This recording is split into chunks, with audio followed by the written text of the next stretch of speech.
Bawa naman si Utoy, walang sapatos oh. Sa social media, ito ang aming naispatan. Sa trending video, nakunan ang isang bata sa tabi ng kalsada na pilit pinagdidikit ang sapatos niyang nakanganga. Okay lang yan. Halos ubusin na nga niya ang laman ng glue habang ipinapahid sa swelas para lang ito'y magdikit. Dirikaw tayo sa Manilo, manginit yan. Kaya ang mga netizen, umanga sa dedikasyon at tibay ng loob ng batang bumida sa video. Ang batang nag-viral sa TikTok, sinadya namin sa bayan ng Katanawan sa probinsya ng Quezon. Siya si Jopper, 10 taong gulang na ngayon ay nasa grade 4. Wala na po ako sapatos at kaya po pinapagtyagaan ko na lang yung sapatos ko pong sira. Kung nakikita po nila yung sapatos kong sira, pinapagtawanan po nila ako. Hindi raw siya laging nabibilhan ng bagong sapatos. Ang sapatos niyang nawakwak, halos 3 taon na rin daw niyang ginagamit. Dahil ang kinikita ng kanyang lolo mula sa paggawa at pag-deliver ng pawid, madalas nagkukulang. Si Jopper nangangarap na balang araw makapagtapos para ang kanyang pamilya kanyang maiahon sa kahirapan. Gusto ko po paglaki ko po maging pulis po para po may pagtanggol ko yung naaapi. Gusto ko po maging maganda yung buhay namin ng pamilya ko pag naging pulis ako. Bawa naman si Utoy, walang sapatos oh. Masaya rin daw siya na nag-viral ang kanyang video na in-upload sa TikTok ng content creator na si Christopher. Mainit, bilad po siya, nasa bilad, nagdidikit siya ng sapatos. Naisip ko pong kuhanan siya ng video kasi po nakita ko po yung sarili ko sa kanya. Ganun din po ako nung nag-aaral pa eh. Okay lang yan. Dahil sa video niyang ito, marami raw ang mga kababayan nating naantig sa kwento ni Jopper. Dahil dito, ang naisip naming eksperimento sa linggong ito, alamin kung may mga kapuso tayong handang tumulong kung sakaling may kababayan tayong masiraan ng sapatos. Ang ating kasabwat, ang 15 taong gulang na si Joshua na magkukunwaring nasiraan ng sapatos. Kaya baka pwede po makihingi ng tulong. Nasira po kasi sapatos ko. Meron po ba kayong pandikit dyan? Sa eksperimentong ito, una naming tinarget itong sapatero na nakapwesto sa kahabaan ng E. Rodriguez sa lungsod ng Quezon. Ano kaya ang makukuha nating reaksyon?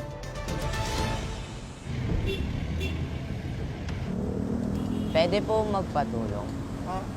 Magkano po padikit? Asan ba? Ito po. Huwag ka muna dyan. Kaya talaga didikit yan. Si Joshua, tuloy-tuloy lang sa pagdadrama. Magkano po ba? Dapat pinatayo mo na yan. Wala po kasi. Ha? Wala po kasi pambatay eh. Ako, 180 pa naman tayo. Pero ang pusong matulungin, talaga namang nanaig pa rin. I-rugby muna natin. Si Joshua, nakatanggap na ng good news. Sige po. Ito po tayo. Muna kayo. Mission accomplished, mga kapuso! Naawa ko talaga dyan kasi simple na yung sitwasyon niya eh. Wala siyang may suot eh. Kailangan mga Pilipino magtutulungan.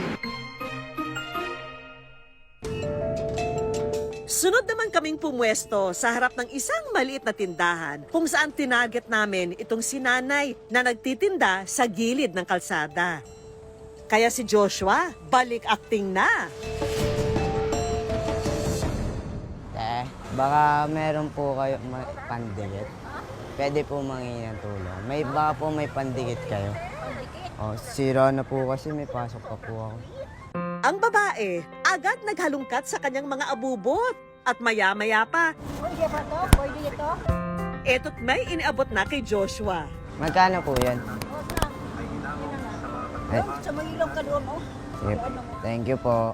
Good job! Salamat po ha sa inyong pagmamalasakit. Okay lang naman. At least wala kakatulong, di ba? Di naman makakayaman yan eh. Tayo, lalo na pag sinabi nating bata or yung isang tao na helpless, automatic sa atin yun eh. Innate nature ng mga tao na tutulong. Samantala, muling rumolyo ang Good News Camera at sa pagkakataong ito, mapapadpad naman si Joshua sa isang shoe store pero kulang ang dala niyang pambayad. Dito siya makikiusap sa ating kasabwat na tindera. Pero hindi siya pagbibigyan. Ate, magkano po to? 300 yan. Pwede po 200 na lang. Hindi eh. 250. Kaya lang po kasi kaya ng budget ko eh. Ang mga babaeng ito na namimili, ang una naming itinarget. Magkano po dito? Ano dyan? 300. Pwede po 200 na lang. Hindi eh. Malulugi kami. 250 lang. Mamasahe pa po kasi ako ipauwi. 250 lang Sira na talaga po eh. kasi sapatos ko. Ang mga target, tuloy lang sa pamimili. Pero para mas convincing, itong kasabot nating tindera, abay, kunwaring nakimarites pa kay Joshua. Yung 200 allowance mo yon. Opo. Kailan pa ba yan ganyan? Matagal na po. Tagal na, tas ngayon ka lang bumili ng sapato. Opo. Nag-ipon po ako. Nag-ipon ka pa, yung 200 inipon mo pa. Opo. Ilang saglit pa, bumalik din ang babae. At may iniabot na pera kay Joshua.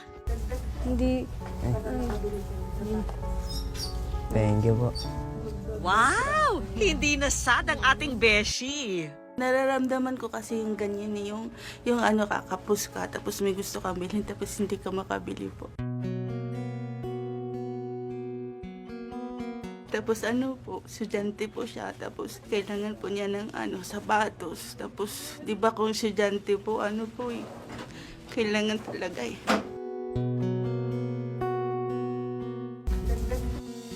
When you see a person who is helpless and at the same time parang feeling niya na aligagana siya, ganito, ang dami talagang tendency na maapektuhan ka dun sa emosyon na pinapakita.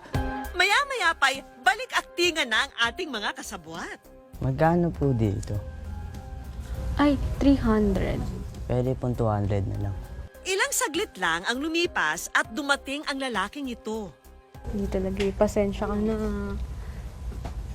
Ay, ate, ano ba ang problema? Tinatawaran niya 200 daw, 300.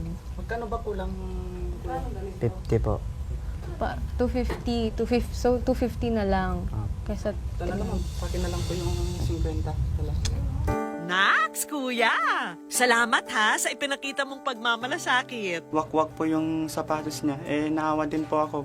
Kasi naranasan ko din po na ganun. Naghirap din ako nung nag-aral ako.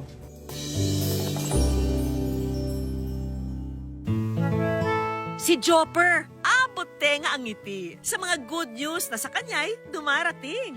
Masaya po ako ngayon at marami na po akong sapatos. Ngayon po, mayroon na po akong 7 sapatos.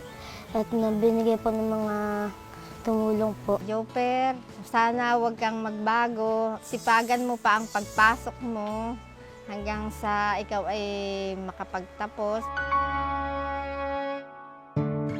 Bawa naman si Utoy, wala sapatos oh. Tulad ni Jopper na puso at inspirasyon ng hatid, ikaw kapuso. Sa ganitong sitwasyon, handa ka rin bang tumulong? Thank you po.